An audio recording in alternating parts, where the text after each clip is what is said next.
Tingnan natin yung manok na nangitlog doon sa panglulutuan namin. Tapos ito, inilagay ko dito. Ayaw niya mangitlog. Tapos, nilagyan ko siya ng takip.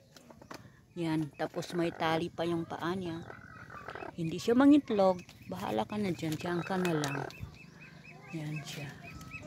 Yan ang kapag yan. Tapos takpan natin kasi pasaway siya. Yan.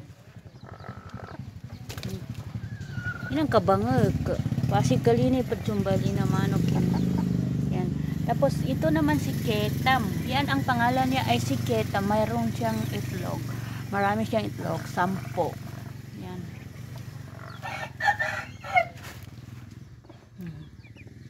Diyan ka lang. Yan, diyan ka lang. Hanggang hindi ka mangitlog, diyan ka lang. Hindi ka makakalabas sa akin. Yan. Mamaya. Tignan natin yan mamaya. Kung hindi pa siya mangitlog, diyan ka lang.